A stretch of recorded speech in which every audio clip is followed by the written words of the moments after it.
धरती कोसों दूर है। किसी ने अबे कहा तो घर ही छोड़ दिया। आज जब इस लिबास में अपने घर गया तो बूढ़ी माँ के चेहरे पर छाई उदासी जैसे पंख लगा कर उड़ गई। ये करिश्मा कैसे हुआ, लंबी कहानी है, फुर्सत में फिर कभी सुनाएंगे। अभी तो इस चमन की सैर करें, फिर चलें शहर के उन गली कूचों में जिसमें अभी तक तो किसी ने पहचाना नहीं। अगर कहीं वो मिले, वो कौन, अजी वही जिसने इस मस्तराम को मस्ताना बना दिया। देखें हमें देखते ही पहचानती है कि नहीं। ये मौसम का असर है या रात के सपने का। आंखें बार बार खुले रास्तों की उठ जाती हैं, जैसे कहीं से कोई आएगा। सपने में जिसे देखा था वो जगह यही तो है, यही उन पेड़ों की झुरमुट की ओट में कोई पेड़ों से बातें किए जा रहा था। वो बिल्लोरी आंखें, वो भुला चेहरा, फिर उसने मेरी ओर देखा। मैं यही तो बैठी थी। देखकर वो मुस्कुराया और फिर चल दिया। हल्की हल्की बूंदें पड़ने लगी थी, जिनमें भीगती मैं उसे दूर तक जाते देखती रही।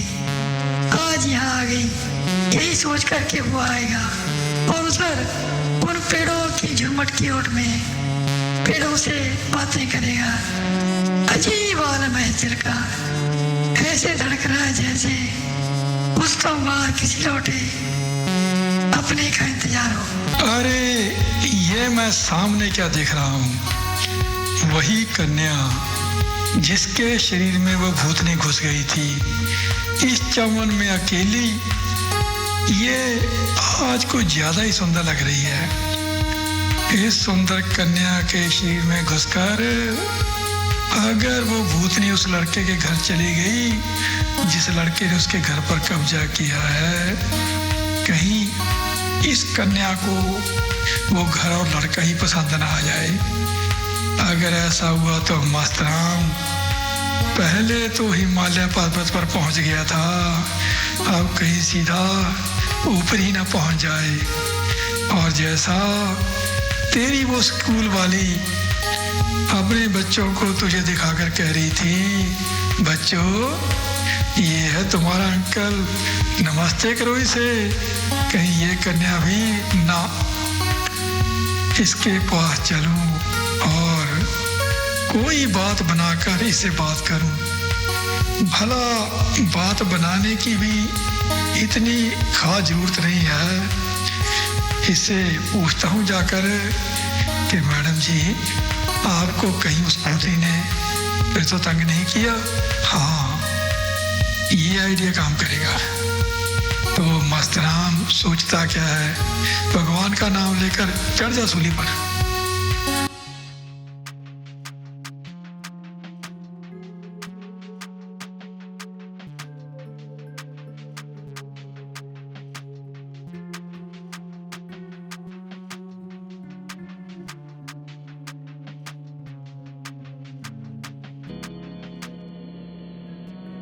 ये पोटली वाला यहाँ, वो लड़की वहाँ, उस लड़की के शरीर में घुसकर मैं किस पोटली वाले से ठिठोली करूं, देखूं ये जान पाता है कि नहीं कि उस लड़की के शरीर में मैं हूं। अगर ये ना जान पाया तो वो लड़का क्या जान पाएगा जिसके घर मैं किस लड़की के शरीर में घुसकर जाऊंगी। तो शुरू करूं अपना खेल।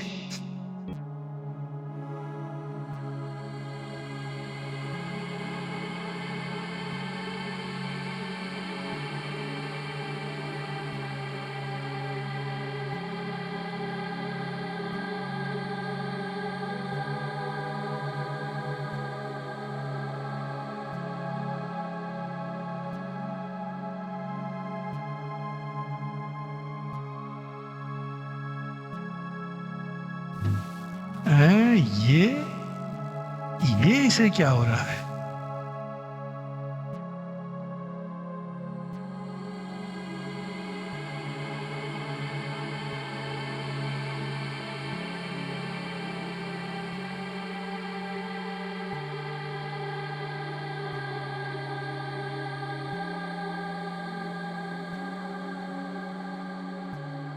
ये लड़की अचानक अजीब सी हरकतें क्यों करने लग गई? कहीं इसके शरीर में वो भूतनी तो नहीं घुस गई? इससे पहले कि वो भूतनी इस सुंदर कन्या को उस लड़के के घर लेकर जाए, मैं इस लड़की के कान भर दूं कि वो लड़का तो एकदम घटिया है, निकम्मा और नालायक है। ऐसा ही करूं तभी जाकर मेरी बात बनेगी।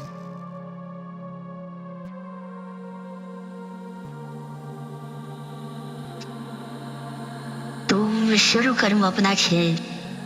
अरे पोटली वाले तो वाह मैडम जी वाह, शहर में जब हमें किसी ने नहीं पहचाना, आपने देखते ही पहचान लिया। आपकी नजरें तेज हैं या आपकी नजरों में ये खाकसार है? क्या बात है, भूतनियों को भैरवी सुनाते सुनाते मुझे भी सुनाने लगे। अच्छा ये तो बताओ, वो लंबे लंबे बाल, वो आंखों वाला चौगा और वो पोटली, वो कहाँ उतार फेंकी? मैडम जी ये कहानी है तो थोड़ी सी लंबी, पर आप यहाँ अकेली बोर हो रही होगी, कहो तो सुनाऊं? कहानियाँ सुनने का तो मुझे बहुत शौक है, चलिए सुनाइए।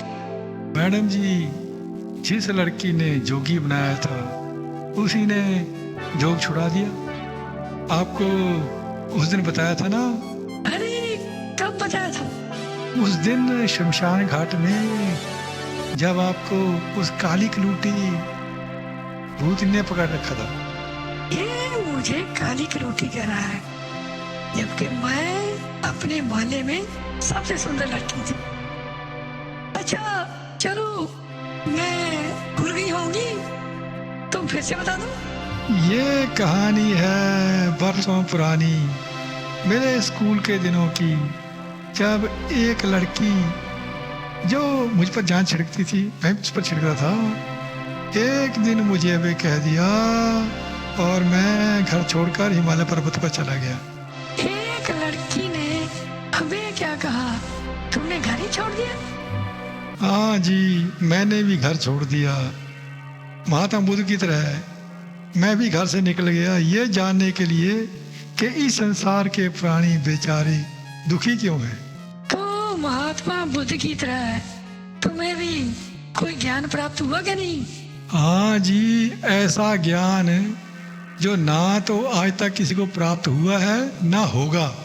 अच्छा, तो उस ब्रह्म ज्ञान का थोड़ा सा प्रसाद हमें भी चखा दीजिए। देखिए, महात्मा बुद्ध ने तो ये खोज की कि ये जो संसार है ना, ये दुखों का घर है।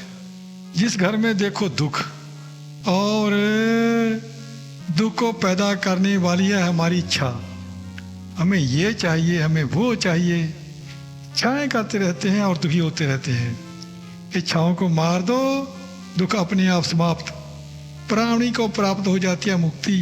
पर मैंने एक अद्भुत ज्ञान प्राप्त किया कि अगर संसार में सुखी रहना है, अगर जिंदगी का मजा लेना है, तो 3 चीजों का ख्याल हमेशा रखो। Always remember 3 things. 3 चीजों का, वो कौन कौन सी? एक तो है खुशी, खुशी मतलब प्लेजर। ये जो फोन लेकर हम लोग रात रात भर जागते रहते हैं, गंदी आदत है। रात को फोन करो बंद और आंखें बंद करके आराम से सो जाओ, फिर देखो सुबह उठते ही कैसी खुशी मिलती है। दूसरी बात ये याद रखनी चाहिए कि खुशी कभी पैसे से नहीं मिलती, मिलती है कुछ क्रिएट करने से। कुछ क्रिएट करो तो देखो तुम्हें क्या खुशी मिलती है। एक बात और वो इम्पोर्टेंट है कि खुशी पल भर की ना हो, कम से कम 3 दिन तो रहनी चाहिए। लगातार 3 दिन? जी हाँ, पूरे 3 दिन, यानी 72 घंटे। वो पिज्जा बर्गर वाली खुशी ना हो कि चटकारे लेकर खाया, जब ना गया पचाया, तो रोते हुए बोले, भाया मैंने इसे क्यों खाया। मैडम, आपकी समझ में कुछ आया? चलिए, एक तो होगी प्लेजर, दूसरी चीज है संवाद, यानी दूसरों की सुनना और अपनी कहना। संवाद से विवाद भी हो सकता है, पर जब विवाद को संवाद से सुलझा लिया जाए तो फिर दुनिया नई नई लगने लगती है। अपनी अकड़ में अकेले बैठकर बोर होने की बजाय लोगों से मिलना जुलना चाहिए। अभी आप भी देखिए ना, यहाँ अकेली बैठी कैसे बोर हो रही थी। और तुमने अपनी ज्ञान की आंधी से हमारी सारी बोरियत भगा दी। अच्छा, तीसरी चीज है मेडिटेशन, यानी चिंतन। चिंतन करो, चिंता नहीं। वो कहते हैं ना, चिंता छोड़ो सुख से जियो। आपको जब भी चिंता सताए, एकांत में आंखें बंद करके अपने अंदर झांकिए। कमरे के अंदर नहीं, अपने मन के अंदर, जहां दिखाई देगा अनंत प्रकाश और सुनाई देगा अनहद नाद। ये हैं 3 चीजें। कैसी रही मैडम जी मेरी खोज? अच्छा, ये बताओ, जिस लड़की ने तुम्हें हिमालय पर्वत के दर्शन करवाए, उसके दर्शन अब कभी तुम्हें हुए? हाँ जी, हुए थे। पिछले हफ्ते ही उसके दर्शन हुए थे। वो शॉपिंग मॉल के आगे अपने 3 बच्चों के साथ खड़ी थी। तुम्हें देखते ही पहचान लिया होगा उसने तुम्हें। और क्या जी, हमसे आंखें मिलते ही अपने बच्चों को मुस्कुराकर बोली, बच्चों ये देखो तुम्हारे दूर के अंकल आ रहे हैं, हाथ जोड़कर इन्हें नमस्ते करो। शुक्र है उसने तुम्हें दूर का अंकल कहा। दूर के मामा जी कहती तो तुम्हारा कुछ ना रहता। आगे उसने जो किया सुनकर आपको तो झटका लगेगा खुशी का। अच्छा, ऐसा उसने क्या किया? अपने बच्चों से अपना हाथ छुड़ाकर वो दौड़ती मेरे पास आई और आते ही कसकर मेरा हाथ पकड़ लिया। बड़ी बेशर्म लड़की, मतलब औरत थी। बच्चों के सामने तुम्हारे साथ भागने का प्लान कर रही थी। नहीं, वो तो मुझे घसीटती हुई शॉपिंग मॉल में ले गई और वहां जाकर एक कपड़ों की दुकान से ये ड्रेस लेकर दी और बोली, अबे मस्तराम, आगे से ये चोला मत पहनना, ये सूट पहनना। अच्छा, तो तुम्हारा नाम मस्तराम है? कहिए, है ना एकदम रोमांटिक नाम। हाँ, रोमांटिक है। अगर किसी के सामने मैं तुम्हें प्यार से भी इस नाम से बुलाऊं और कहूं, मस्तराम जी, ए जी मस्तराम जी, सुनिए मस्तराम जी, सुनने वाला ये समझेगा मैं तुम्हारा मजाक उड़ा रही हूँ। मैडम जी, आप प्यार से मेरा नाम लीजिए तो सही, देखिए सुनने वाले मस्ती से भर जाएंगे। अच्छा, ये तो बताइए आपका प्यारा नाम क्या है? अभी मस्ती के पिटारे, कभी भूतों के भी नाम हुए हैं? तो मेरा शक सही था, उधर जो वो अजीब अजीब हरकतें कर रही थी। अरे ये मुझसे क्या हो गया, भागू यहाँ से, नहीं तो खेल उल्टाना पड़ जाए। तो ये भूतनी थी। मैं भूतनियों को बैर भी सुनाता हूँ और ये अपनी बेसुरी बीन बजाकर मुझे नागिन डांस करवा गई। इस भूतनी का तो कुछ करना पड़ेगा, नहीं तो